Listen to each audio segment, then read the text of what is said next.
Olá, olá pessoal, voltamos indo para essa parte final, né, dessa leitura exaustiva e chatinha, né, dessa parte das normas.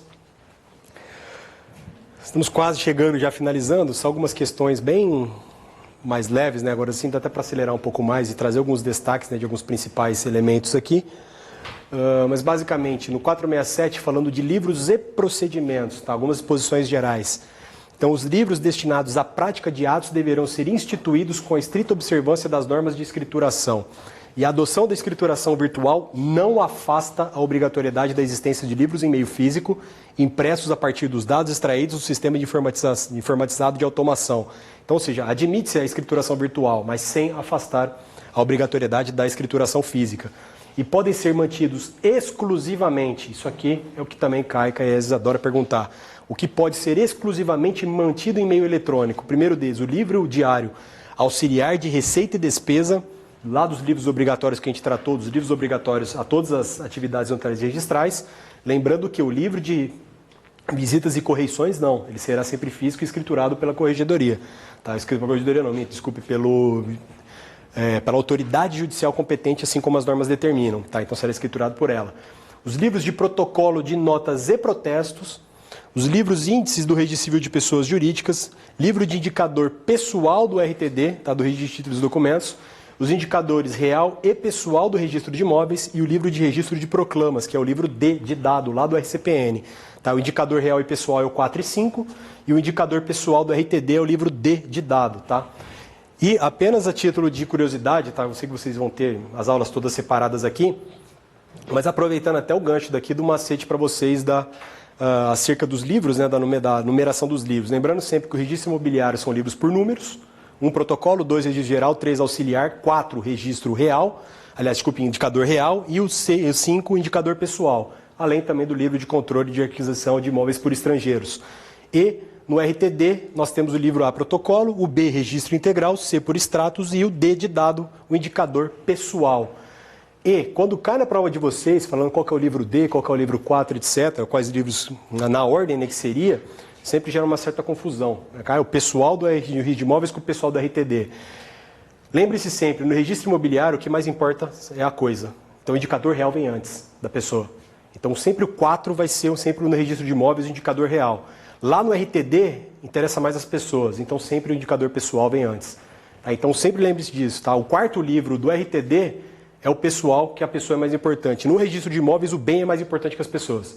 Então, vai de essa simetria. Um pouco grosseira, mas facilita para vocês na hora. Então, o quarto livro será sempre o indicador real.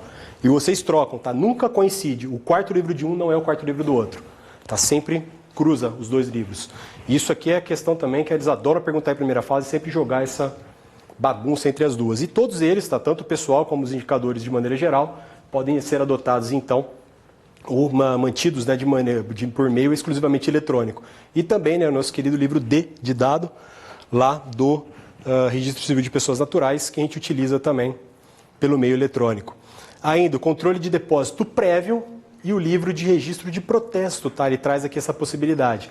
O protocolo no registro de títulos e documentos e o protocolo no registro civil de pessoas jurídicas. Tá? Então, só o protocolo do TD e PJ, nesse caso, e o protocolo do notas e protestos serão, então, eletrônicos. Tá? Então, a gente trabalhar com o livro protocolo do registro de imóveis e do RCPN, não. Tá? Esses deverão ser físicos ainda.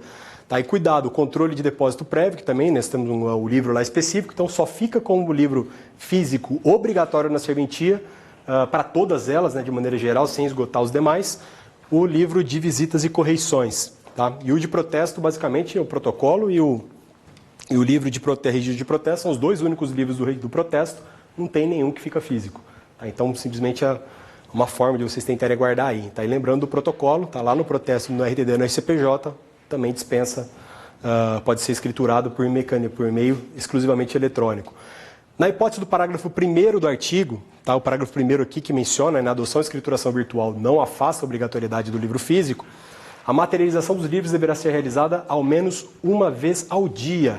Tá? Então, ou seja, pelo menos uma vez por dia será escriturado todo o livro, ou seja, faz toda a escrituração eletrônica e uma vez por dia imprime tudo e aí deixa, né, sob a forma de escrituração mecânica, tá, física desses livros.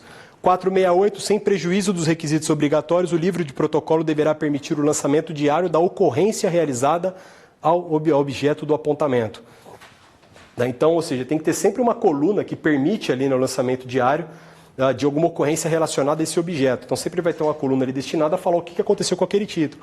Assim como lá no registro imobiliário, por exemplo, sempre vai ter ali uma coluna que vai ter sempre esse lançamento falando se o título foi registrado, foi devolvido, suscitado dúvida, eventualmente objeto, né, de uma decisão judicial. Isso sempre consta do protocolo de maneira expressa. A ocorrência terá número de ordem próprio, sequencial e infinito e fará remissão ao protocolo. Tá? Então, sempre número infinito. Começa do livro 1, lá a primeira página do livro 1, etc., será o número 1 e assim segue-se efetivamente até o infinito, né, esses números. Realizado o apontamento no livro de protocolo, as ocorrências seguintes devem fazer menção aos números de ordem anteriores, de forma que haja pleno encadeamento. Tá? Então, ou seja, fez o apontamento no livro de protocolo, a ocorrência seguinte faz menção ao número de ordem anterior. Se surge no protocolo, surge eventualmente alguma questão que altere aquele protocolo, que reingresse na serventia, mesmo sendo objeto de novo protocolo, você tem que fazer a remissão ao anterior já pré-existente. Para quê? Para que você tenha sempre um controle de quantas vezes aquele título foi apresentado naquela serventia. O delegatário poderá adotar livros auxiliares com numeração própria, cuja abertura é imediatamente comunicada à corregedoria. Isso aqui vocês precisam guardar o 469. É questão que o IESES gosta de perguntar também. Tá? A possibilidade de livro auxiliar com numeração própria e abertura imediatamente, é o prazo, e comunicado à corregedoria, tá? E não ao diretor do foro. Tá? Então isso é questão VUNESP também, questão IESES. Termo de abertura será lavrado por ocasião do primeiro ato e dele constará o número de folhas e a finalidade do livro. Ou seja, você só abre o livro quando inicia, quando pratica o primeiro ato nele. Não se abre um livro para ficar aguardando a prática do ato. Está no primeiro ato a ser praticado. Simplesmente quando ele chega na ocasião do primeiro ato praticado, ele coincide a data da prática do ato com a data da abertura do livro. E é vedada a abertura de novo livro enquanto não encerrado da mesma espécie que estiver em uso. Tá? Então, ou seja, não pode ter essa concomitância de livros. Aqui ele tem essa vedação nesse aspecto. Eventualmente, eu não sei falar para vocês que eu acabei não lendo toda a parte de notas, se o professor de ontem falou em alguma possibilidade de livros de notas simultâneos, né, dependendo do número de escreventes. Eu não conheço essa possibilidade daqui. Então, caso eu não tenha falado para vocês ontem, provavelmente também não possa. Então, tem essa vedação. Porque lá no estado de São Paulo a gente tem essa vedação no começo, mas lá no Notas permite-se abertura por especialidade e por número de escreventes, tá?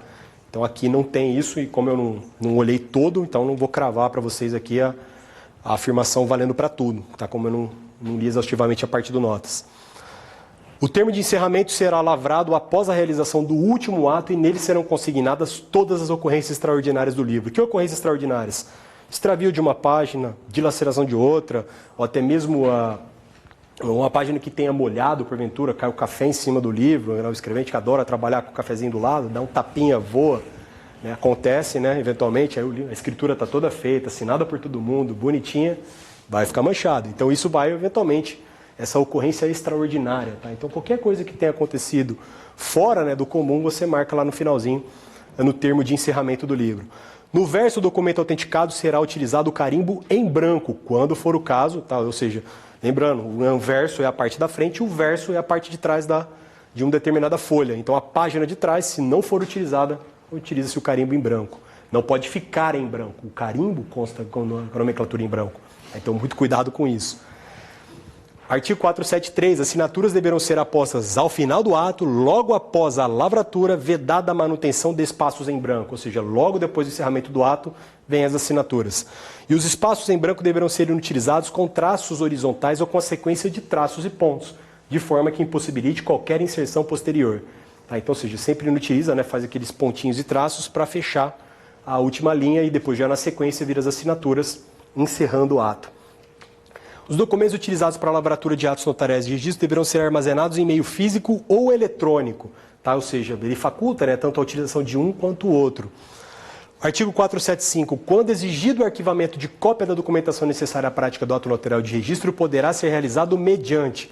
Tá? Então, assim, a cópia de documentação necessária à prática de ato notarial de registro. Ele pode ser utilizado uma fotocópia, a microfilmagem ou ainda o documento eletrônico, desde que armazenado em banco de dados permanentemente disponível, tá? Nas hipóteses dos incisos 2 e 3, a microfilmagem e o documento eletrônico, não subsiste a obrigatoriedade de conservação física dos documentos na respectiva serventia.